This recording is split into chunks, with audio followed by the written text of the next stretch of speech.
আসসালামু আলাইকুম সুপ্রিয় শিক্ষার্থীবৃন্দ। আমাদের স্বাভাবিকভাবে সপ্তাহে ২টা ইংলিশ ক্লাস হয়। তার মধ্যে আজকে আরেকটি ক্লাস এবং আজকের ক্লাসটি ব্যাপারটা হচ্ছে আমরা এতদিন এতদিন কথা বলছিলাম গ্রামার নিয়ে। কি নিয়ে কথা বলছিলাম? গ্রামার নিয়ে, অর্থাৎ এতদিন যা কথা হয়েছে গ্রামার মেমোরাইজিং পার্ট নিয়ে।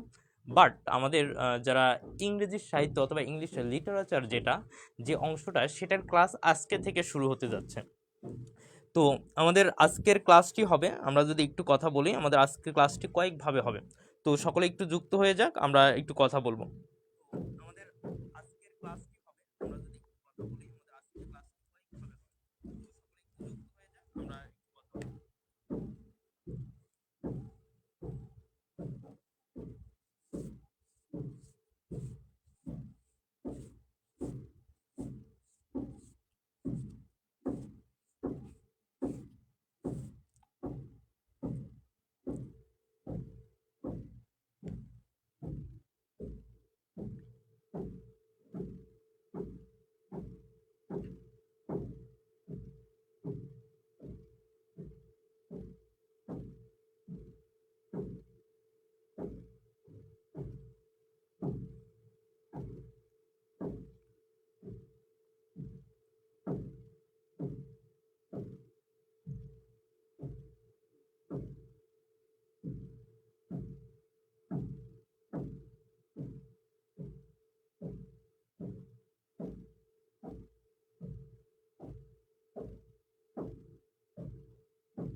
বলবো। ওকে, আমরা যেহেতু আজকে লিটারেচার নিয়ে কথা বলবো, আসলে লিটারেচারে আমাকে কি কি পড়তে হবে এটা আগে জানতে হবে, কারণ লিটারেচারের জায়গাটা বিশাল এবং বহুল, এবং সকল কিছু যদি আমি গেদার করতে যাই আহামরি খুব একটা কাজে দিবে না। তবে এখানে যে বিষয়টা হচ্ছে, এখানে আমরা যে জিনিসটা খেয়াল করবো সেটা হচ্ছে লিটারেচার পার্টটা আমাদের কিছু অংশটাকে মূলত লক্ষ্য রাখতে হবে, যেখান থেকে প্রতি বছর প্রশ্ন হয় এবং এতটুকু জানলেই মোটামুটি হয়ে যায়। তো আমরা সেই জিনিসগুলো ফোকাস করব, এরপর আমরা ডিটেলসে জানতে যাব। তা কিছু জিনিস গুরুত্ব দেবো, আমরা একটু আলোচনা করব। জাস্ট ভয়েস ক্লিয়ার কিনা একটু কমেন্ট করে জানাই, আর আজকে কারা যুক্ত আছে, অবশ্যই কেমন আছে অবশ্যই কমেন্ট করে জানাতে পারি। তো আমরা এখানে যদি একটু খেয়াল করি আমাদের লিটারেচার পার্টে,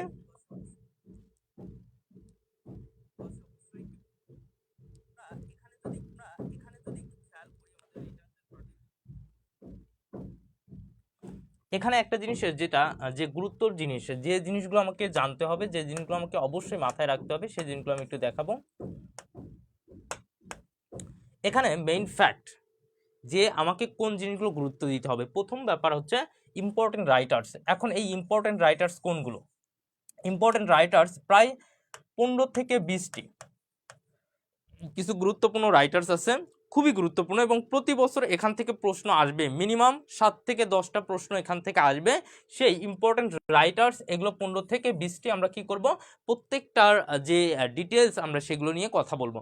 এরপরে যে বিষয়টা হচ্ছে কোটেশন, অর্থাৎ কিছু কোটেশন আছে যেগুলো অনেক লেখক বা অনেকভাবে বলে গেছে, ওই জিনিসগুলো অনেক সময় প্রশ্ন আসে, সেই জিনিসগুলোকে আমরা ফোকাস দেব। এরপরে যদি আলোচনা করি বার্থ এবং ডেট, অর্থাৎ দুই চারজনের লেখকের জন্ম এবং মৃত্যুসাল মাস্ট জানতে হবে, কারণ এখান থেকে প্রশ্ন হয়। এরপর সে ডিউরেশন অর্থাৎ টাইম, অর্থাৎ মানে কোন আমলটা ছিল বা কোন পিরিয়ডটা ছিল, কোন সময়টা রাজত্ব করেছে, কয়েকটা জিনিস, বিশেষ করে রেনেসাঁ থেকে 4 থেকে 5টা সাল ভালো করে মনে রাখতে হবে, কারণ ওখান থেকে এই সময়টা প্রায় প্রশ্নে চাওয়া হয়। এরপর যেটা হচ্ছে সাহিত্যকর্মটি কি, অর্থাৎ এটা কি ইপিক, নাকি এটা মহাকাব্য, নাকি এটা শোক কাব্য, নাকি এটা অন্য কিছু, নাকি উপন্যাস, নাকি হচ্ছে নোবেল। তো এই যে প্রত্যেকটা জিনিস আমাদের সাহিত্যকর্মটা কি এটা জানতে হবে, নাকি এটা পোয়েম, নাকি এটা পোয়েট্রি, এই জিনিসগুলো কি, সাহিত্যকর্মটি আসলে কি, এটা আমাকে মাস্ট জানতে হবে। তারপরে লিটারি টার্মস, এই লিটারি টার্মস আমরা যদি একটু পড়ি, এগুলো আমরা পড়াবো। তারপর আমরা যদি একটু খেয়াল করি যুগ এবং দেশ অনুসারে লেখক, অর্থাৎ কিছু গুরুত্বপূর্ণ লেখক যে এক এক দেশ, যেমন হতে পারে আমেরিকান, ইন্ডিয়া, তো স্কটিশ, অর্থাৎ এক এক দেশের এক একজনের নাম ক্ষেত্রে আমরা এই যুগ এবং দেশ অনুসারে লেখক পড়ব। এরপর আসি পিরিয়ড ডিটেলস, অর্থাৎ আমাদের যদি পিরিয়ডকে দেখি প্রায় 8টা ভাগে ভাগ করা হয়েছে এখন অবধি, তো এই 8টা পিরিয়ডকে ডিটেলসে পড়তে হবে, আমরা সেই জিনিসগুলো নিয়েও আলোচনা করব। এরপর লেখকদের কাজ, এখান থেকে মাস্ট প্রশ্ন আসবে, অর্থাৎ লেখকরা কি করে গেছে, তাদের যে কাজগুলো ছিল এই কাজগুলো মাস্ট পড়তে হবে। এরপর গ্রন্থ পুরস্কার এখান থেকেও আসে। তারপর মহাকাব্য, শোককাব্য, চরিত্র, সমজাতীয় সাহিত্য, তারপর যে উপাধিটা পড়তে হবে, ডাকনাম, রাজকবি, জাতীয় কবি, শর্ট নাম, এগুলো একটু ভালো করে পড়বো। এরপর হচ্ছে অনুবাদ কি, বাংলা থেকে ইংলিশ এবং ইংলিশ থেকে বাংলা কিছু অনুবাদ আছে, এই অনুবাদগুলো আমাকে পড়তে হবে, অর্থাৎ এক লাইনের যেগুলো উক্তি টাইপে, এই জিনিসগুলো থেকে মূলত আমরা কি ইংলিশ লিটারেচার প্রশ্নগুলো পাবো। তো এই জিনিসগুলোকে যদি আমরা ফোকাস করি, এখান থেকে 15টার মধ্যে অনায়াসে 12 থেকে 13টা কমন পাওয়া সম্ভব। আর আমরা সকলেই জানি লিটারেচারের যদি মার্কস খেয়াল করি, লিটারেচার আমরা জানি 15 মার্কস অর্থাৎ 15 মার্কস। এই 15 মার্কস থেকে মিনিমাম 12 থেকে 13 পেতে গেলে এই যে গুরুত্বপূর্ণ জায়গাগুলো বললাম, এই জায়গাগুলো পড়লে ইনশাল্লাহ 12 থেকে 13টা প্রশ্ন অটোমেটিক কমন পড়ে যায়। তো আমরা এই জিনিসগুলো নিয়ে আজকে কথা বলবো। তাহলে আমরা এখানে দেখতে পেলাম যে আমাদের কোন জিনিসগুলো করছে গুরুত্বপূর্ণ, এগুলো মাস্ট পড়তে হবে, এগুলো কি মাস্ট পড়তে হবে। এবং এই জিনিসগুলো আগে পড়ার পরে তারপর যদি মনে হয় আরো বিস্তারিত পড়বো লিটারেচারে, তাহলে বিস্তারিত পড়তে পারবো, কোনো সমস্যা নেই। এরপরে যে বিষয়টা,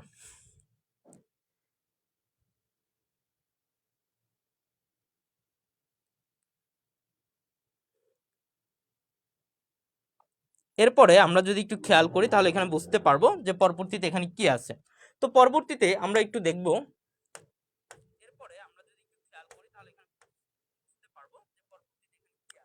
পরবর্তীতে আমাদের একটা জিনিস মাথায় রাখবো যে লিটারেচার আসলে কয়েকটা পিরিয়ডে হয়। তো আমরা এই কয়েকটা পিরিয়ডকে আমরা যদি একটু ভাগ করি, একটু দেখার চেষ্টা করি, তাহলে এখানে বুঝতে পারবো যে পিরিয়ডের ক্ষেত্রে একটা জিনিস মাথায় রাখতে হবে, কয়েকটা পিরিয়ড। একটা হচ্ছে ওল্ড ইংলিশ পিরিয়ড, তারপরে আমরা যদি একটু খেয়াল করি 2 নম্বর হচ্ছে মিডল ইংলিশ, 2 নম্বর হচ্ছে মিডল ইংলিশ। তারপর আমরা যদি একটু খেয়াল করি 3 হচ্ছে রেনেসা, 4 হচ্ছে নিও ক্লাসিক্যাল পিরিয়ড, 5 হচ্ছে রোমান্টিক পিরিয়ড, 6 হচ্ছে ভিক্টোরিয়ান পিরিয়ড, 7 হচ্ছে মডার্ন পিরিয়ড, আর 8 হচ্ছে পোস্ট মডার্ন পিরিয়ড। অর্থাৎ এই যে এখানে দেখতে পাচ্ছি প্রায় 1 থেকে 8টা পিরিয়ড। এই যে ডিটেলস আমি বলছিলাম যে পিরিয়ড ডিটেলস, অর্থাৎ ডিটেলস যে আলোচনা, এই আলোচনাগুলো পড়তে হবে।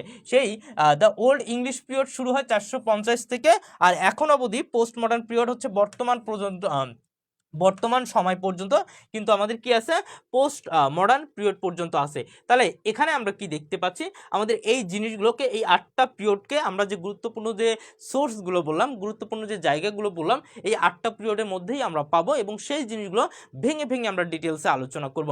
তো প্রথম বিষয়টা হচ্ছে এখানে আজকের আলোচনা হবে দ্য ওল্ড ইংলিশ এবং হচ্ছে মিডল ইংলিশ। তাহলে আজকের আলোচনা হবে কি 1 এবং 2, অর্থাৎ 450 থেকে 1500 সাল পর্যন্ত। কি বললাম, 450 থেকে 1500 সাল পর্যন্ত আজকে আমরা ডিটেলস আলোচনা করব। তাহলে আমরা যদি একটু খেয়াল করি, তাহলে একটু দেখার চিন্তা করি, তাহলে বুঝতে পারবো।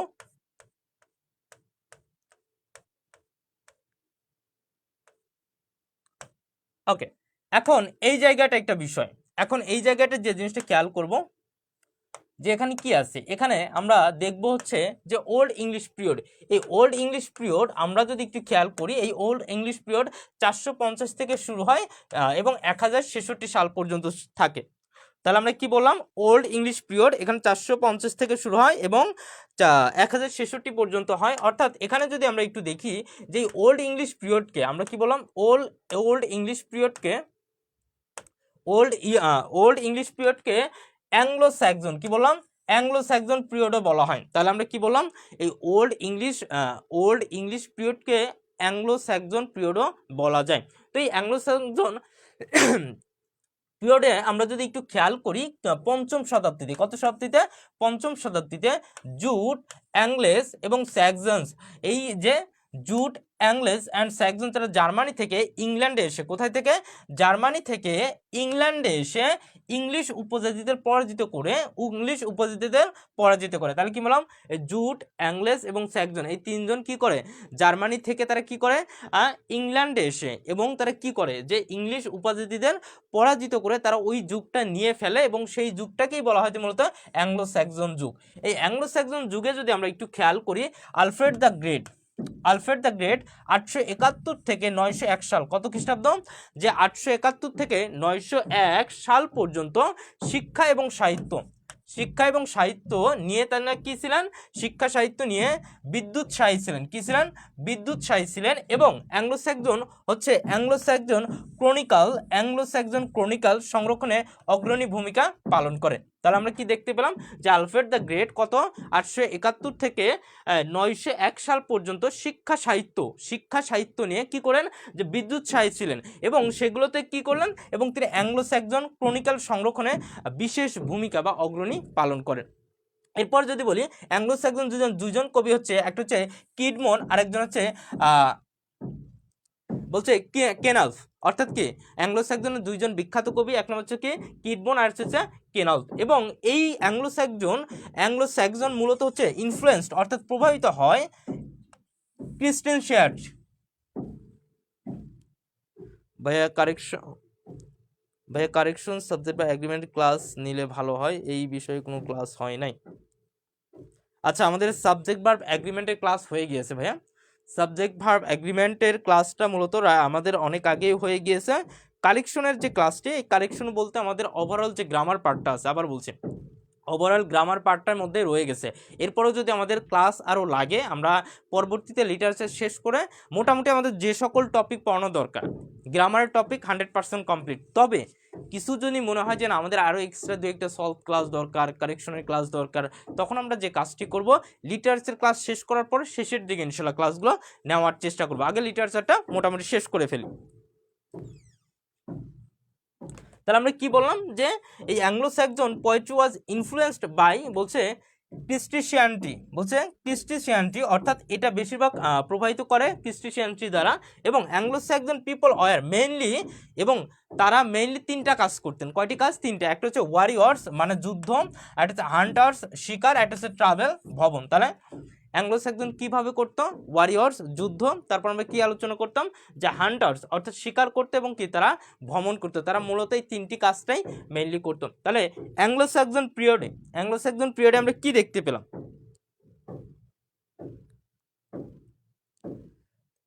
তাহলে অ্যাংলো স্যাক্সন পিরিয়ডে আমরা কি দেখতে পেলাম? অ্যাংলো স্যাক্সন পিরিয়ডে আমরা দেখতে পেলাম যে মূলত হচ্ছে অ্যাংলো স্যাক্সন পিরিয়ডটা হচ্ছে ওল্ড ইংলিশ পিরিয়ড। এবং সেখানে কি দেখতে পেলাম যে জুট, অ্যাঙ্গেল এবং স্যাক্সন তারা কি জার্মানি থেকে কি যে ইংল্যান্ডে এসে তারা ইংরেজি যে উপজাতি আছে তাদেরকে হারিয়ে তারা কি করেন, সেটা হচ্ছে জয় করে নেন। এবং আলফ্রেড দ্য গ্রেট 871 থেকে 901 সাল পর্যন্ত শিক্ষা সাহিত্য ও বিদ্যুৎসাহী ছিলেন। অ্যাংলো স্যাক্সন বলছে ক্রনিকাল সংরক্ষণে অগ্রণী ভূমিকা পালন করেন। এই অ্যাংলো স্যাক্সন দুজন কবি হচ্ছে, একটা কিডমন, একটা হচ্ছে কি কেনাল্ফ। আর হচ্ছে কি করে যে তারা হচ্ছে ক্রিস্টিয়ানিটি থেকে তারা কি ইনফ্লুয়েন্সড বা প্রভাবিত হয়। এবং অ্যাংলো স্যাক্সনের ওই সময়কালে তিনটা কাজ করা হতো, কি কি, যে ওয়ারিয়র্স, হান্টার্স অ্যান্ড ট্রাভেলার্স। এরপর আমরা যদি একটু দেখি যে এই অ্যাংলো স্যাক্সনের একটা কি বলে পয়েম ছিল, ঠিক আছে। এই পয়েমটা আমাদের মাথায় রাখতে হবে, এখান থেকে প্রায় প্রশ্ন আসতে পারে। তো এখানে হচ্ছে এই অ্যাংলো স্যাক্সন যুগের যে কবিতাটা ছিল সেটা হচ্ছে বিওল্ফ। এখন এই বিওল্ফ সম্পর্কে আমরা একটু বিস্তারিত আলোচনা করব। এই বিওল্ফ হচ্ছে one of the first long poems in English. তাহলে কি বললাম যে প্রথম লং পয়েমস ইন ইংলিশ। তাহলে আমরা বলতে পারলাম কি যে ইংরেজিতে প্রথম যে বড় কবিতাটি আছে সেটা হচ্ছে কি এই যে বিওল্ফ। এবং এটার নামবিহীন, বলছে অ্যানোনিমাসলি, অর্থাৎ এটা নামহীন, অর্থাৎ এই কবিতাটি কে লিখেছেন সেটা আমাদের যে এখন পর্যন্ত জানা যায়নি। এরপর আমরা যদি একটু খেয়াল করি, এর হচ্ছে 3200 লাইন। কতশো লাইন? 3200 লাইন আছে, দুইটা পার্ট, মানে দুইটা অংশে তারা 32টা লাইন নিয়ে এই মহাকাব্য বা কবিতাটি মেক হয়। তারপর আমরা দেখি the first part deals with hero's fight. তার প্রথম পার্ট হচ্ছে কি হিরোজ ফাইট, আর হিরোজ ফাইট উইথ গ্রেন্ডেল। এবং সেকেন্ড পার্ট হচ্ছে deals with hero's fight with dragon. তাহলে প্রথম পার্টটা হচ্ছে কি গ্রেন্ডেলের সাথে ফাইট করে, আর দ্বিতীয়টা হচ্ছে কি যে ড্রাগনের সাথে ফাইট করে। তাহলে এখানে দেখতে পেলাম যে আমাদের বিওল্ফ কবিতাটা প্রথম কবিতা, যেটা লং কবিতা, এবং এটা হচ্ছে নামবিহীন, এবং এটা দুইটা অংশ, কতটা লাইন? 3200 লাইন। এবং প্রথম অংশ হচ্ছে হিরোজ ফাইট উইথ গ্রেন্ডেল, আর দ্বিতীয় অংশ হচ্ছে হিরোজ ফাইট উইথ ড্রাগন।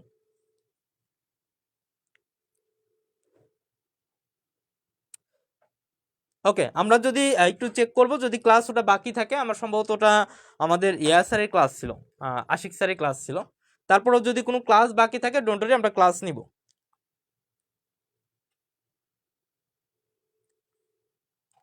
এরপরে যে বিষয়টা কিন্তু এই যে বিওয়াল্ভটা ছিল এছাড়াও আরও কিছু কবিতা ছিল যেগুলো হচ্ছে নর্মালি নাম জানা যায়নি, অজ্ঞাত কবি, সেগুলো হচ্ছে আমরা যদি একটু খেয়াল করি বলছে উইডিস, তারপর হচ্ছে ডয়ার্স ল্যামেন্ট, তারপর আমরা দেখতে পাই দ্য ওয়াইফস কমপ্লায়েন্ট, তারপর আমরা দেখি the husbands message, the wanderer. অর্থাৎ এইগুলো যে কবিতা, অর্থাৎ আমাদের যে অ্যাংলো স্যাক্সন যে পিরিয়ডে ছিল বেশিরভাগ কবিতা নামহীন, অর্থাৎ এগুলোর কিন্তু নাম জানা যায়নি, কিন্তু এগুলোর কিন্তু ইতিহাসে পাওয়া গিয়েছে। এরপর আমরা যে জিনিসটা খেয়াল করব, এখন এই জায়গাটা আমরা যদি একটু দেখি যে আমাদের অ্যাংলো স্যাক্সনের ক্ষেত্রে আমরা কিছু দেখলাম, কিছু লেখক আছেন যেমন হচ্ছে কিডমন, তারপর আমরা যদি একটু খেয়াল করি যে যেমন হচ্ছে সেন্ট ভালনারেবল বেড, তারপর আমরা যদি বলি কেনলফ, তারপর আমরা যদি বলি কিং আলফ্রেড দ্য গ্রেট।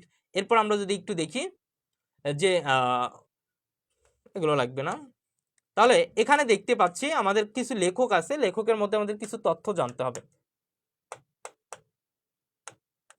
এখন এই তথ্যগুলো আমরা একটু ভালো করে জানার চেষ্টা করি।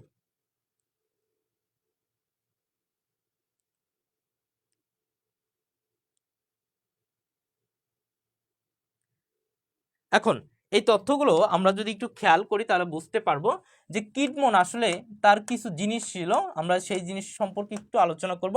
যে কিডমনে আসলে জন্মসাল কত 657, মৃত্যু হচ্ছে 735। খুব একটা গুরুত্বপূর্ণ, বাট একটু জেনে রাখা ভালো যে কিডমন ইংরেজি সাহিত্যের সব থেকে আদি কবি।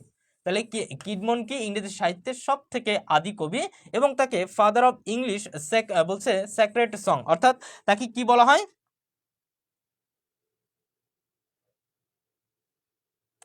ওকে, ওখানে কি হয় আমরা এখানে দেখতে পাচ্ছি যে father of English sacred song, father of English sacred song বলা হয়। এবং এই ক্যাডমন আমাদের যদি একটু বলি, ক্যাডমন রচনা করছেন তা হচ্ছে অ্যাংলো স্যাক্সন ভাষাতেই রচনা করছেন, এবং তাকে অ্যাংলো স্যাক্সন যুগের মিল্টন বলা হয়। তাহলে আমরা কি বললাম, এই কিডমন হচ্ছে তার ভাষাতে অ্যাংলো স্যাক্সন ভাষাতেই রচনা করেন, এবং তাকে অ্যাংলো স্যাক্সন যুগের কি বলা হয়?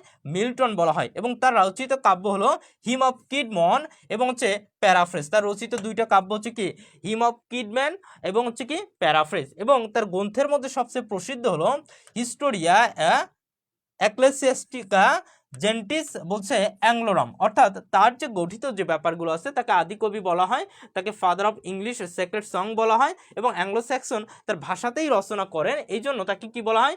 ওই যুগের মিল্টন বলা হয়। এবং তার কাব্য হলো হিম অফ কিডমন এবং হচ্ছে প্যারাফ্রেজ। তাহলে আমাদের এই যে কিডমন সম্পর্কে যে তথ্যগুলো, গুরুত্বপূর্ণ তথ্য, এই তথ্যগুলো যদি জেনে রাখি, আমাদের ইনশাল্লাহ এখান থেকে যদি মানে আমরা তো ডিটেলস পড়াশোনা করতেছি, এবং এখান থেকে খুব একটা আমরি প্রশ্ন হয় না, তবে যদি এসে যায়, কারণ প্রতি বছর খুব একটা আসে না, কিন্তু যদি এসে যায় এই জন্য আমাদের ওল্ড এবং মিডিলটা মোটামুটি একটু জেনে রাখবো, একটা আইডিয়া রাখবো।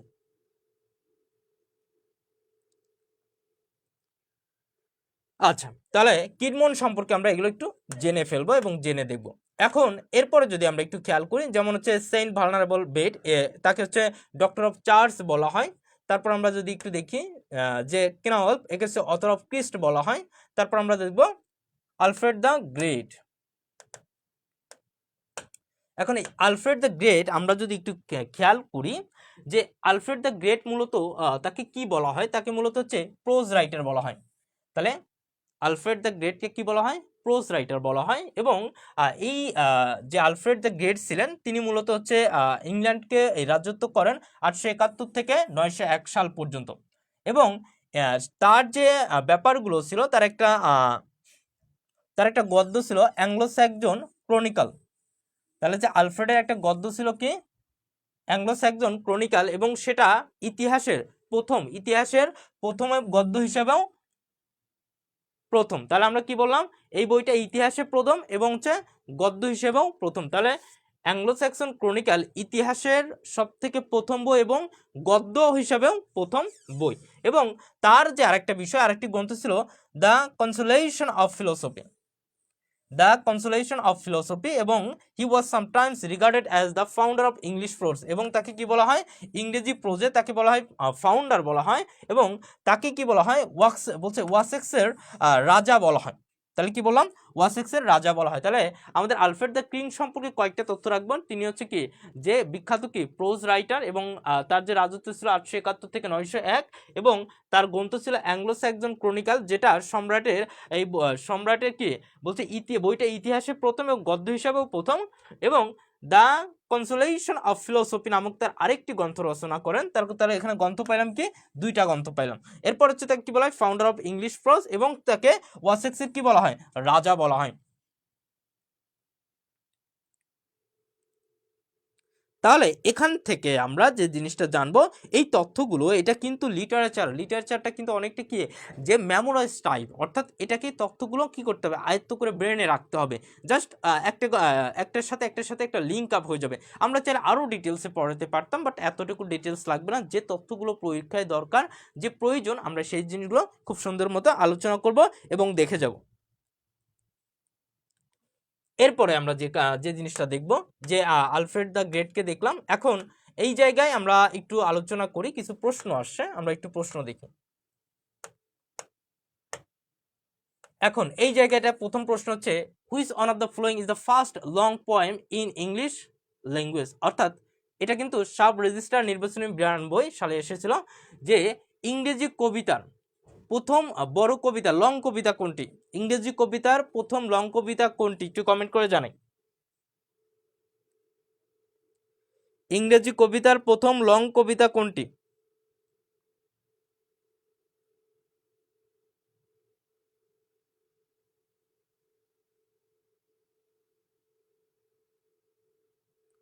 ওকে, আমি ক্লিয়ার, ঠিক আছে।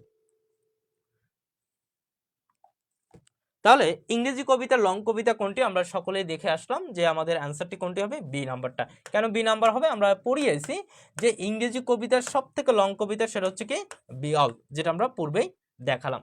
এরপর আমরা যদি চলে যাই আর একটা প্রশ্ন কমেন্ট করি, which was the oldest period বলছে oldest period in English literature, অর্থাৎ কোনটি ওল্ডেস্ট পিরিয়ড, অর্থাৎ ওল্ডেস্ট পিরিয়ডকে যে আমরা আরেকটি নাম বলেছিলাম সেই নামটা কি হবে, অ্যাংলো নরমান, অ্যাংলো স্যাক্সন, বলছে চসার্স পিরিয়ড নাকি মিডল এজ, একটু কমেন্ট করে জানাই।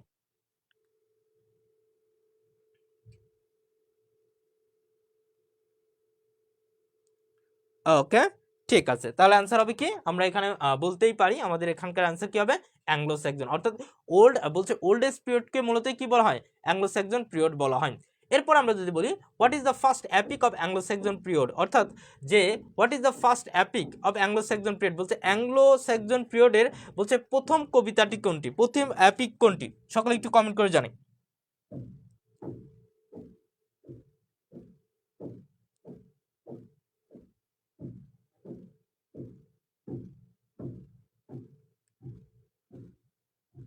হ্যাঁ, এক্স্যাক্টলি রাইট, আমরা বলছিলাম বিওয়াল। তাহলে অ্যান্সার কি হবে, বিওয়াল।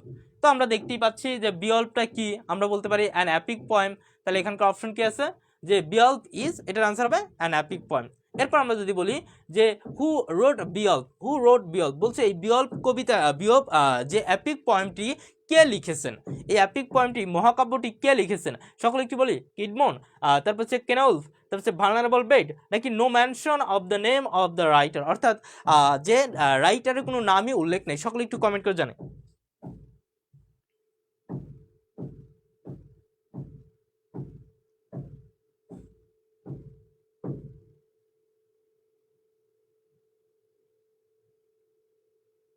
ওকে, তাহলে আমাদের সঠিক আনসার কি হবে, সঠিক আনসার এখানে দেখতেই পাচ্ছি যে ডি নাম্বার আনসার হবে। তো এভাবে কিন্তু আমাদের প্রশ্নগুলো আলোচনা করতে পারি, এবং যতটুকু দরকার আমাদের কি বললাম, আমাদের ইংলিশ ওল্ড ইংলিশ পিরিয়ড থেকে যতটুকু আলোচনা করতে দরকার আমরা শেষ।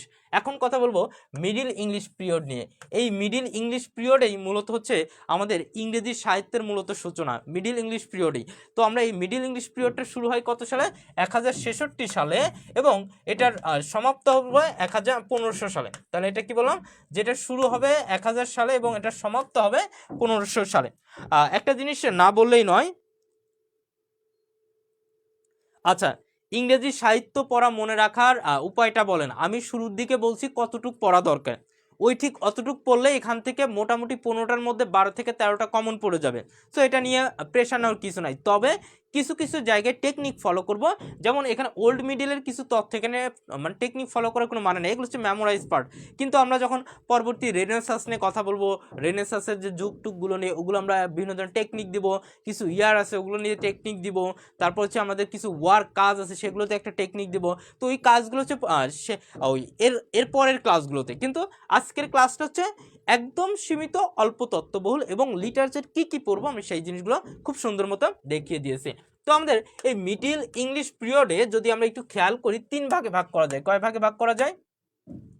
3 ভাগে ভাগ করা যায়। এক হচ্ছে অ্যাংলো নরমান পিরিয়ড, আরেকটা হচ্ছে এজ অফ চসার, আরেকটা পিরিয়ড হচ্ছে age of Baron of dark age. অর্থাৎ 3টা পিরিয়ড। এই 3টা পিরিয়ডে আমরা যদি বলি অ্যাংলো নরমান পিরিয়ড 1066 থেকে 1340, এবং হচ্ছে এজ অফ চসার হচ্ছে 1340 থেকে 1400, আর ব্যারন অফ ডার্ক এজ 1400 থেকে 1500। অর্থাৎ আমরা যদি এই মিডিল ইংলিশ পিরিয়ডকে 3 ভাগে ভাগ করা যায়, কয় ভাগে ভাগ করা যায়? 3 ভাগে ভাগ করা যায়। Anglo Norman, the age of Chaucer, the age of Baron of dark age. Sanjay Sarkar, হ্যাঁ বিগত প্রশ্ন পড়লে কমন পড়বে, বিগত প্রশ্ন পড়লে অনেকটাই কমন পড়ে যাবে। আমরা সেগুলো বিগত বছরের প্র্যাকটিসগুলো ইনশাল্লাহ করাবো, এবং আজকেও কিছু প্রশ্ন রেখেছি, বাট এইখান থেকে বিগত খুব কম হয়েছে, বাট পরবর্তী ক্লাসগুলোতে অনেক প্রশ্ন পাবো যেখান থেকে বারবার পরীক্ষায় এসেছে এবং পরীক্ষায় আসবে। তো এখানে যে বিষয়টা আমরা বলতে চাচ্ছিলাম যে অ্যাংলো মিডিল ইংলিশ পিরিয়ড 3 ভাগে, Anglo Norman, the age of Chaucer আর হচ্ছে ব্যারন অফ ডার্ক এজ। এখন এই মিডিল ইংলিশ পিরিয়ডের কিছু গুরুত্বপূর্ণ তথ্য আছে, যে গুরুত্বপূর্ণ তথ্যগুলো আমরা যদি মনে রাখি তাহলে এখান থেকে আর এক্সট্রা প্রেশার নেওয়া লাগবে না। সেই তথ্যগুলো কি? সেই তথ্যগুলো আমি যদি একটু দেখাই,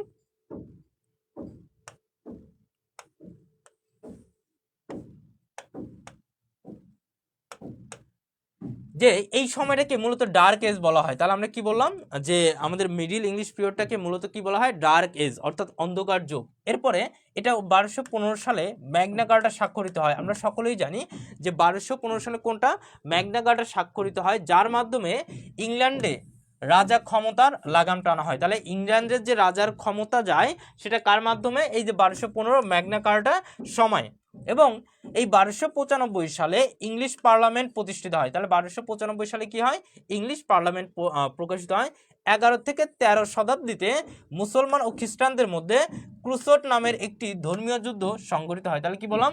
এই 11 থেকে 13 শতাব্দীতে আমাদের কি হয়? যে মুসলমান এবং খ্রিস্টানদের মধ্যে একটা কোন যুদ্ধ হয়? ক্রুসেড যুদ্ধ হয়। সেই যুদ্ধটা কি? এই ক্রুসেড যুদ্ধ একটা ধর্মীয় যুদ্ধ। এরপর আমরা যদি বলি 1362 সালে ইংরেজি ভাষাকে, কোন ভাষাকে? ইংরেজি ভাষাকে আইন ও আদালতের ভাষা হিসেবে ঘোষণা করা হয়। তাহলে কি বললাম? 1362 সালে ইংরেজি ভাষাকে আইন ও আদালতের ভাষা হিসেবে ঘোষণা করা হয়। ব্ল্যাক ডেথ এর কারণে, কার ডেথ? ব্ল্যাক ডেথের কারণে বলছে ফিউডাল সিস্টেম প্রথা ভেঙে যায়। তাহলে কি বলছেন? ফিউডাল সিস্টেম একটা প্রথা, যা এই প্রথাকে তারা কি করে? ভেঙে দেয়। 1476 সালে তারা উইলিয়াম বলছে ক্রাক্সটর প্রতিষ্ঠা করেন প্রিন্টিং প্রেস। তাহলে কি বলছেন? কত সালে? 1476 সালে উইলিয়াম ক্রাক্সটর প্রতিষ্ঠা করেন কি? Printing press. অর্থাৎ আমরা যদি একটু সহজভাবে বলি, এটা একটা ডার্ক এজ, এবং এটা 1215 ম্যাগনা কার্টা স্বাক্ষরিত হয়, এবং সেখান থেকেই ক্ষমতার মূলত শুরু। এরপর আমরা দেখলাম 1295 সালে ইংলিশ পার্লামেন্ট প্রতিষ্ঠিত হয়, এবং 11 থেকে 13 শতাব্দীতে মুসলমান খ্রিস্টানদের মধ্যে ক্রুসেড যুদ্ধ হয়। ক্রুসেড একটা ধর্মীয় যুদ্ধ। 1362 দেখলাম আইন আদালতে ভাষা হিসেবে ঘোষণা করা হয়। ব্ল্যাক স্মিথের কারণে ফিউডাল সিস্টেম ভেঙে দেওয়া হয়, এবং 1466 সালে উইলিয়াম ক্রাক্সটর প্রতিষ্ঠা করেন প্রিন্টিং প্রেস। তাহলে আমাদের প্রথম যে বিষয়টা, 1362 সালে ইংরেজি ভাষাকে আইন ও আদালতের ভাষা ঘোষণা করা হয়, সেই যে শুরু হয়েছিল। এখন কিন্তু বিশ্বব্যাপী ইংরেজি ভাষাটাই কিন্তু আমরা জানি এটা একটা কমন ভাষা, যেটা সকল দেশ বা সকল জাতি জানে। ওকে, এখন এই যে আমাদের আরো কিছু গুরুত্বপূর্ণ যদি আমরা তথ্য পড়ি, আমরা গুরুত্বপূর্ণ তথ্যগুলো দেখব যে এখানে কি আছে, একটু ভালো মতো খেয়াল করি। এখানে দেখতে পাচ্ছি 1492 সালে কলম্বাস আমেরিকা প্রতিষ্ঠা করেন। তাহলে কত সালে? 1492 সালে কলম্বাস আমেরিকা প্রতিষ্ঠা করেন। 1498 সালে ভাস্কো দা গামা ভারতে পৌঁছান। এই যুগের এই কপারনিকাস প্রমাণ করেন যে সূর্য সকল গ্রহের কেন্দ্র। বলছে সূর্য কি? সকল গ্রহের কেন্দ্রে। অর্থাৎ কপারনিকার যে প্রমাণ করেন যে অনেক দীর্ঘ বছর পরে আমরা দেখলাম সূর্য সকল গ্রহের কেন্দ্র, এবং তাদের সময় লাভ তারপর হচ্ছে চিভালরি এবং রিলিজিয়ন, এই তিনটি বিষয়ের বেশি সাহিত্য লক্ষ্য করা যায়। তাদের মধ্যে কি লাভ বলছে চিভালরি এবং হচ্ছে রিলিজিয়ন, এই তিনটি বিষয়ের সময়কার বেশি বেশি তারা সাহিত্য আলোচনা করেন। এবং 1168 সালে অক্সফোর্ড অ্যান্ড সিটিতে 1168 সালে অক্সফোর্ড অ্যান্ড সিটিতে অক্সফোর্ড ইউনিভার্সিটি প্রতিষ্ঠিত হয়। কোন প্রতিষ্ঠান? অক্সফোর্ড ইউনিভার্সিটি প্রতিষ্ঠা হয় কত সালে? 1168 সালে। 1209 সালে ক্যামব্রিজ ইউনিভার্সিটি প্রতিষ্ঠিত হয়। এই যে আমরা ক্যামব্রিজ, অক্সফোর্ড নাম শুনি, এগুলো কত সালে? 1168 সালে অক্সফোর্ড ইউনিভার্সিটি, আর 1209 সালে ক্যামব্রিজ ইউনিভার্সিটি প্রতিষ্ঠিত হয়। তাহলে আমাদের এখানে প্রায় 12 থেকে 13টা তথ্য, খুব গুরুত্বপূর্ণ তথ্য, যে তথ্যগুলোতে প্রশ্ন আসার সম্ভাবনা অনেক অনেক বেশি। পুরো মিডিল এজ থেকে আমরা কিন্তু ওই জিনিসগুলো ক্লাসে আলোচনা করতেছি। এই জিনিসগুলো খুব সহজে মাথায় একটু মেমোরাইজ করে রাখলে, প্রশ্ন দেখলে খুব সহজেই অ্যান্সার করা যাবে। সেটা আমরা কিছুক্ষণ পরেই সেই প্রশ্নগুলো ধরে ধরে দেখাবো।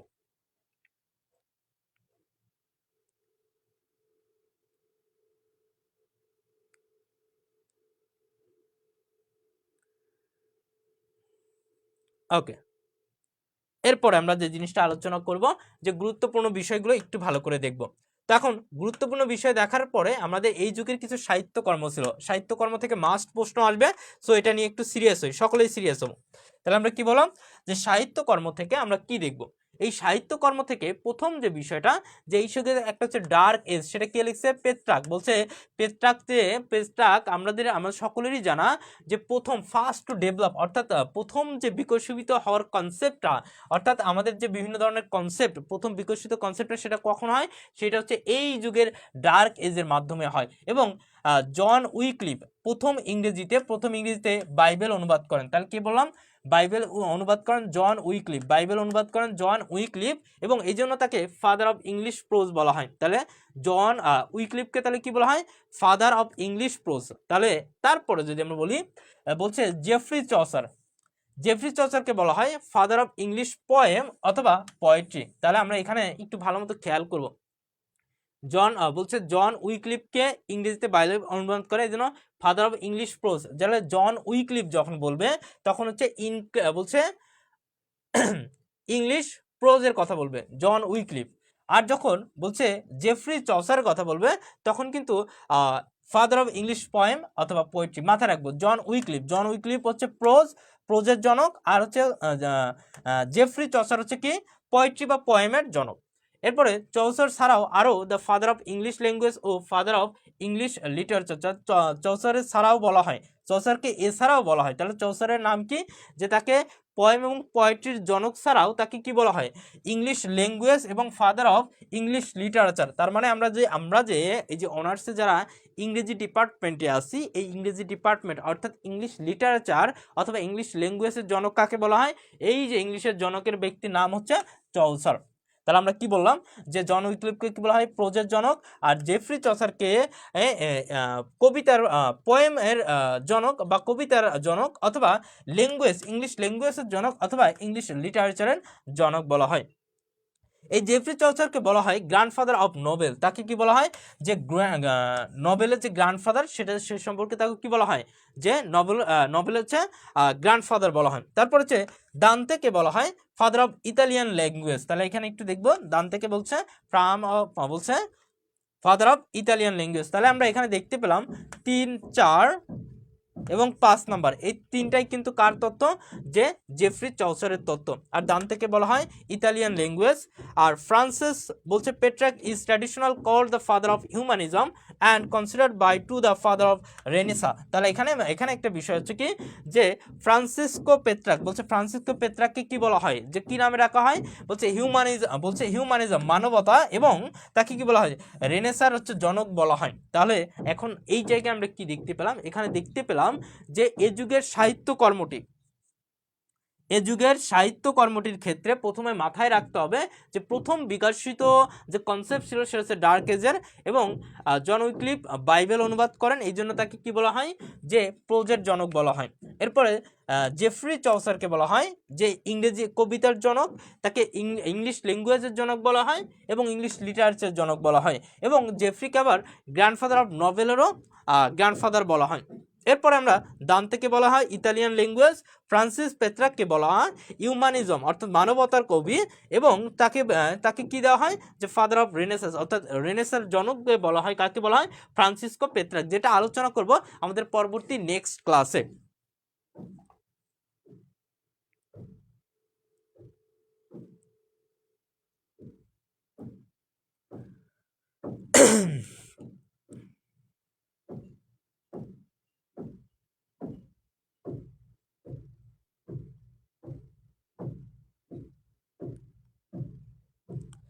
আচ্ছা, এরপরে আমরা যে জিনিসটা আলোচনা করব একটু ভালো মতো খেয়াল করব, সেটা হচ্ছে যে এই সাহিত্যকর্মের পাশাপাশি আমরা যদি একটু দেখি আরো কিছু লেখকের নাম পাবো, এগুলো খুব একটা দরকার নাই, তারপর আমরা এই জিনিসগুলো একটু পড়বো।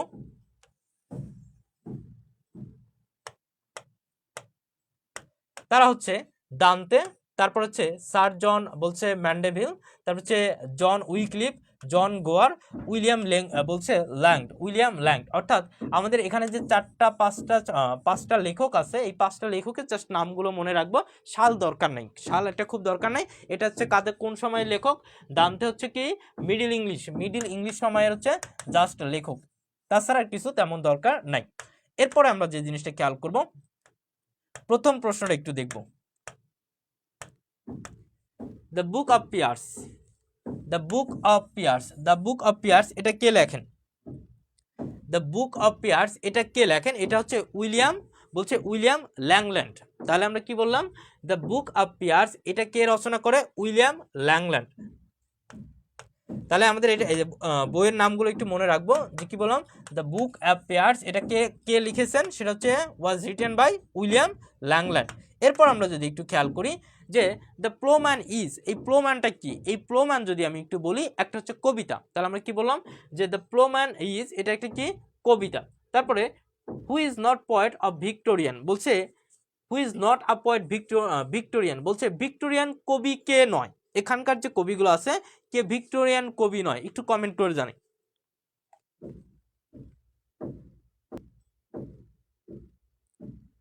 বলছে ভিক্টোরিয়ান কবি কে নয়? ওকে, তাহলে ভিক্টোরিয়ান কবি কে নয়? এখানে একটা ফ্যাক্ট হচ্ছে, আমরা ভিক্টোরিয়ান নিয়ে যখন আলোচনা করব তখন আমরা ভিক্টোরিয়ান কবি কে সেটা তো চিনে ফেলবো। তবে এই যে উইলিয়াম ল্যাংল্যান্ড কোন কবি? আমরা তো যে এখন পড়াচ্ছি কোনটা? মিডল ইংলিশ পিরিয়ড, আর মিডল ইংলিশ পিরিয়ডের কবি হচ্ছে উইলিয়াম ল্যাংল্যান্ড। সো এই কবিতাটি এখানে বলছে হু ইজ নট, কোনটি বলছে ভিক্টোরিয়ান পোয়েট নয়, সেটা হচ্ছে উইলিয়াম ল্যাংল্যান্ড। তাহলে বুঝতে হবে যে কোন জায়গায় কোন কবি আছে তাদেরকে কিন্তু মাথায় রাখতে হবে, তাহলে কিন্তু অ্যান্সার করাটা সম্ভব হবে। এরপরে দেখি আমরা পরবর্তী প্রশ্ন যদি একটু দেখি, বলছে জেফ্রি চসার, এটা সম্পর্কে প্রশ্ন হয়, সো আমরা এটা নিয়ে একটু আলোচনা করব। তো এই জেফ্রি চসারের কিছু তথ্য মাথায় অবশ্যই রাখতে হবে। এই জেফ্রি চসার মূলত হচ্ছে এনার হাত ধরেই মূলত ইংরেজি রচনা শুরু হয়। তাহলে আমরা কি বললাম যে আমরা এতক্ষণ যে আলোচনা করলাম সেখানে হচ্ছে কি জেফ্রি চসারের হাত ধরেই, জেফ্রি চসারের সময় থেকেই মূলত কি না হয় ধরে নেওয়া হয়, সেগুলো হচ্ছে কি ইংরেজি ভাষার, আর কিন্তু এর আগে ল্যাটিন ভাষা নয়তো অন্য কোনো ভাষায় ছিল। তাহলে আমরা কি বললাম, ইংরেজি সাহিত্যকে সত্যিকারভাবে কার সময় থেকে ধরা হয়? চসারের সময়, অর্থাৎ জেফ্রি চসারের সময় থেকে ধরা হয়। এই বিখ্যাত তার দুইটি গ্রন্থ আছে, একটা হচ্ছে দ্য ক্যান্টারবারি টেলস। তাহলে আমরা কি বললাম, এই জেফ্রি চসারের একটা হচ্ছে কি গ্রন্থ হচ্ছে দ্য ক্যান্টারবারি টেলস, আর একটা হচ্ছে দ্য নানস প্রিয়েস্ট টেলস। তাহলে আমরা জেফ্রি চসার দুইটা গ্রন্থ, the Canterbury tales, the Nun's priest tale. এবং এরপর আমরা যদি একটু খেয়াল করি যে women were thought inferior to women the age of Chaucer, অর্থাৎ এই উমেন অর্থাৎ মহিলাদেরকে, আবার বলছি যে আমাদের এই জেফ্রি চসারের সময় মহিলাদেরকে পুরুষদের থেকে নিকৃষ্ট মনে করা হতো। যেমন আমরা আদিক যুগে যদি একটু খেয়াল করি যে অনেকে আমরা কি করতাম না, আমরা অনেক সময় মেয়েদের নিতেই চেতন, ওই সময় মেয়েদেরকে মেরে ফেলা হতো বা নানান কর্মকাণ্ড ঘটতো। এই ঠিক অনুযায়ী যে জেফ্রি চসারের সময় মহিলাদেরকে কি বলা হয়? একদম নিকৃষ্ট, ইনফেরিয়র বলছে নিকৃষ্টতম ভাবা হতো পুরুষের থেকে। এবং এই সময়ের সব থেকে যে বিষয়টা, ফার্স্ট হিউমারিস্ট ইন ইংলিশ লিটারেচার, অর্থাৎ আমরা যদি একটু খেয়াল করি যেই জেফ্রি চসারের সময় প্রথম হাস্যরসাত্মক কি করা হয়? ইংরেজি সাহিত্য গঠন করা হয় বা তৈরি করা হয়। তাহলে কি বললাম, কার সময়ে? ফার্স্ট হিউমারিস্ট বলছে জেফ্রি চসারের সময়। এবং তার প্রথম কবিতা ফার্স্ট পোয়েট, যার প্রথম কবিতা এটা কি ছিল, যে পোয়েটস কর্নার অফ বলছে ওয়েস্টমিনিস্টার অ্যাবে। এরপর হচ্ছে he is the poet and diplomat. তার সেই যে ইংলিশ পিরিয়ডটা ছিল এই জেফ্রি চসারের সময় হচ্ছে অনেকটা ডিপ্লোম্যাটিক অর্থাৎ কূটনৈতিক টাইপ ছিল, এবং একে ফার্স্ট ন্যাশনাল পোয়েট অর্থাৎ জাতীয় কবি বলা হয়। তাহলে ফার্স্ট ন্যাশনাল পোয়েটকে এই জেফ্রি চসার। তাহলে জেফ্রি চসার কয়টার ধারণা নিব? এক হচ্ছে তার দুইটা গ্রন্থ, the Canterbury tales, the nun's priest's tales, এবং মহিলাদেরকে নিকৃষ্ট মনে করা হতো। তার প্রথম যে বিষয়টা, প্রথম হচ্ছে তার হাস্যরসাত্মক যে ইংরেজি সাহিত্য। এরপরে তার ফার্স্ট পোয়েট কি বলছে পোয়েটস কর্নার অফ ওয়েস্টমিনার অ্যাবে, এবং তার যে বিষয়টা তাকে কূটনৈতিক কবি বলা হতো এবং তাকে কি জাতীয় কবি বলা হতো। তাকে কি ডিপ্লোম্যাটিক অর্থাৎ ডিপ্লোম্যাট, এবং হচ্ছে কি ন্যাশনাল পোয়েট অর্থাৎ কূটনৈতিক এবং কি জাতীয় কবি মনে করা হতো। তাহলে আমরা জেফ্রি চসারে কিন্তু এই তথ্যগুলো একটু গুরুত্বপূর্ণ, জাস্ট গুরুত্বপূর্ণ তথ্যগুলো দেখে নিব।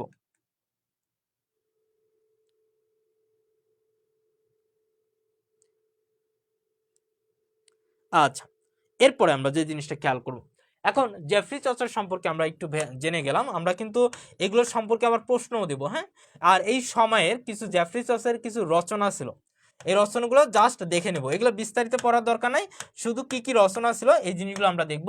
যে the book of the duchess, তারপর হচ্ছে ট্রয়লাস বা বলছে ক্রিসিট, তারপরে দেখব parliament of fowls, house of fame, the legend of good women, তারপর হচ্ছে Canterbury tales, the nun's priest's tales, তারপর হচ্ছে রোমান ডি লা রোস, তারপর হচ্ছে কি দ্য স্টোরি অফ বলছে গ্রিসেলদা, তারপর হচ্ছে অ্যানেলিডা অ্যান্ড আরসাইট। অর্থাৎ আমাদের এই চৌসারের কিছু রচনা, এখানে প্রায় 10টা রচনা, অনলি জাস্ট নামগুলো দেখে নেব, শুধুমাত্র নামগুলো দেখে একটু মাথায় রাখবো যে এই কবিতাগুলো এখানে আছে।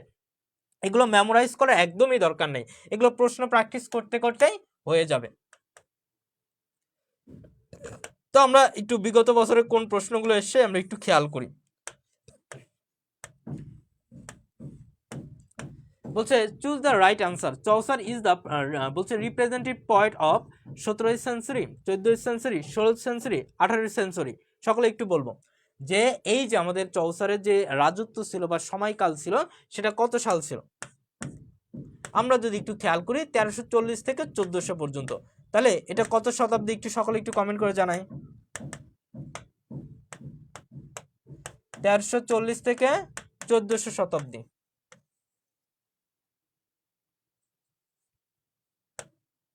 তাহলে এখানে যে বিষয়টা আমরা যদি একটু খেয়াল করি যে এখানে কি বলছে 1340 থেকে 1400 শতাব্দী,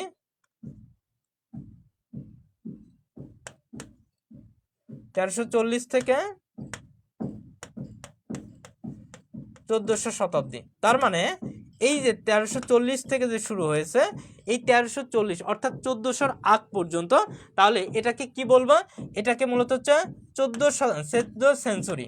তাহলে এখন আমরা একটু বলি তো আমরা কত শতাব্দীতে আছি, আমরা বর্তমান কত আছি 2024, আমরা 2024 সালের এখন বর্তমান। তাহলে আমরা কত শতাব্দীতে বলি, আমরা সকলে একটু বলি তো 24, 25 নাকি 26, সকলে একটু বলি। আমরা সরি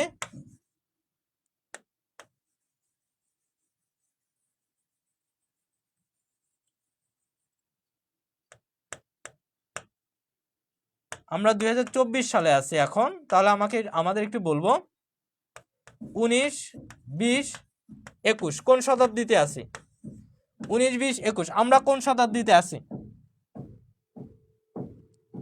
আমরা একটু বলি আমরা এখন কোন শতাব্দীতে আছি।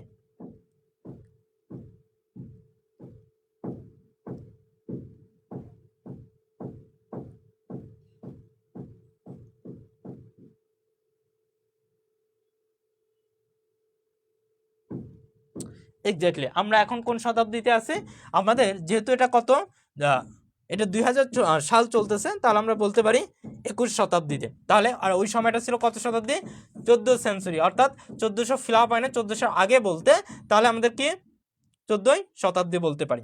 তো এরপর আমরা যদি চলে যাই পরবর্তী প্রশ্ন, who is the father of modern English poetry, অর্থাৎ আমি কিন্তু দেখিয়েছি যে father of modern English poetry অর্থাৎ মডার্ন ইংলিশের ফাদারকে, মডার্ন ইংলিশের জনককে, ইংরেজি যে সাহিত্যটা এটার জনককে বলি।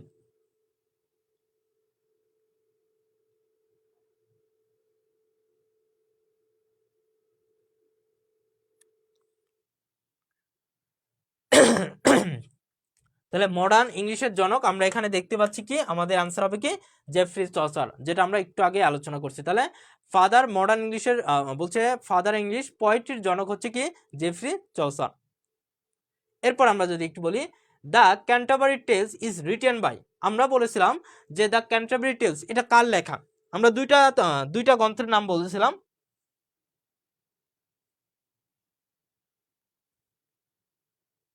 এক্স্যাক্টলি রাইট, এটা হচ্ছে জেফ্রি চসার। এরপর আমরা যদি একটু খেয়াল করি, Geoffrey Chaucer wrote Canterbury tales, Piers Plowman, Morte Arthur, the maid's tragedy. এখন এই যে জেফ্রি চসার যে রোট লিখেছিলেন তার যে দুটা গ্রন্থ আমি বলেছিলাম, তার মধ্যে এখানে কোন গ্রন্থটা আসবে? এক্স্যাক্টলি রাইট, ক্যান্টারবারি বলছে ক্যান্টারবারি টেলস।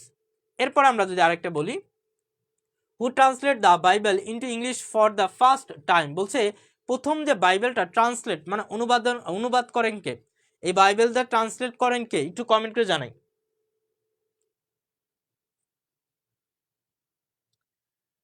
এক্স্যাক্টলি আমরা এখানে দেখতে পাচ্ছি জন উইক্লিফ। আমরা কি বলছিলাম, জন উইক্লিফ প্রথম কি করেন, যে বাইবেলটা কি করেন ইংরেজিতে ট্রান্সলেট করেন, জন উইক্লিফ।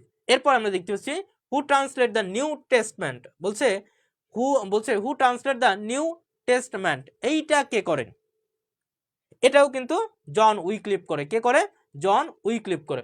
তাহলে who is consider to the father of English poem, বলছে ইংরেজি পোয়েমের জনককে, এটা একটু বলি। Who is consider to B the father of English poem, ইংরেজি কবিতার জনককে?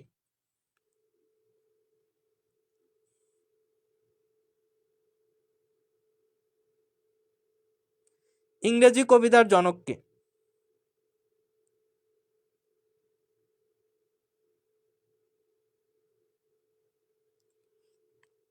তাহলে আমরা বলতে পারি কি, বলতে পারি এটা কিন্তু থমাস মোর। এখন এই জায়গাটাই মূলত আমরা একটু ফ্যাক্ট একটা জিনিস দেখাবো সকলকে।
তাহলে এখানে অ্যান্সার কি হবে, এটা হচ্ছে আমাদের জেফ্রি চসার। যদি এখানে ভুল দেওয়া আছে তাহলে সঠিক আনসার কি হবে, সঠিক আনসারের ডি নাম্বার।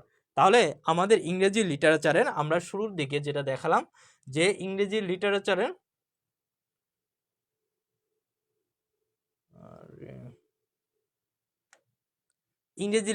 আমরা শুরুর দিকে দেখালাম, আবার বলছি আমরা শুরুর দিকে একটা জিনিস খেয়াল করেছি, সেটা হচ্ছে আমাদের এই যে সাহিত্যটা, এই সাহিত্যের ক্ষেত্রে একটা জিনিস মাথায় রাখবো, যে আমরা কি কি আলোচনা করলাম। আজকের আলোচনা হচ্ছে আমাদের দ্য ওল্ড ইংলিশ আর দুই হচ্ছে মিডল ইংলিশ, দুই নাম্বার হচ্ছে কি মিডল ইংলিশ। তাহলে আমাদের আলোচনার বিষয় হচ্ছে ওল্ড ইংলিশ এবং মিডল ইংলিশ আজকে আলোচনা। পরের ক্লাস হবে দ্য রেনেসা নিয়ে কথাবার্তা, অর্থাৎ 1500 থেকে 1660 নিয়ে আমরা কথা বলবো। তাহলে এখানে আমরা যে জিনিসটা বুঝতে চেষ্টা করব, মূলত এই রেনেসার সাল থেকেই মূলত অলমোস্ট প্রশ্ন আসে, যেটা হচ্ছে পরবর্তী ক্লাসটা খুবই গুরুত্বপূর্ণ। বাট আজকের ক্লাসটা কম গুরুত্বপূর্ণ হলো, বাট জেনে রাখা ভালো, রিস্ক নেওয়া যাবে না।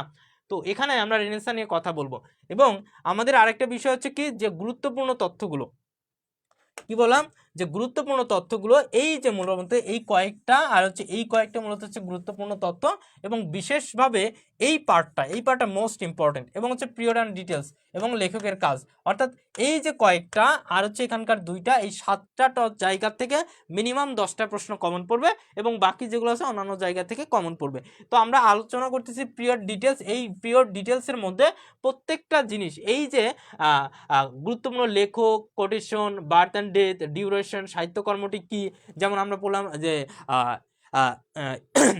বিউলফ অর্থ হচ্ছে কি, এটা হচ্ছে কি একটা ইপিক পয়েম। এরপর আমরা যদি একটু খেয়াল করি লিটারি টার্মস, যুগ বা দেশ অনুসারে লেখক, তারপর যে আমরা কিছু কিছু উপাধি পড়লাম, এরপর আমরা কিছু দেখতে পেলাম কিছু ডাকনাম পড়লাম, তারপর আমরা যদি একটু খেয়াল করি কিছু গ্রন্থ পড়লাম, লেখকদের কাজ পড়লাম। তো আমরা এই জিনিসগুলো এভাবে ধরে ধরে আলোচনা করব এবং সামনের ক্লাসগুলোতে আরও সুন্দরভাবে, কারণ সামনের ক্লাসগুলোই হচ্ছে টেকনিক বিশেষ, এটা তো একটা জাস্ট একটা তথ্যবহুল ক্লাস, এই জিনিসগুলো আমরা আলোচনা করব পরবর্তী ক্লাসে। প্রিয় শিক্ষার্থীবৃন্দ, সকলেই আজকের ক্লাসটি স্লাইড পেয়ে যাবে এবং এটা দেখে ইনশাল্লাহ পড়ে ফেলবে। আর যার যেটা আছে অবশ্যই বেশি বেশি প্রশ্ন সলভ করতে হবে, বিগত বছরের প্রশ্ন পড়তে হবে ব্যাখ্যা সহ।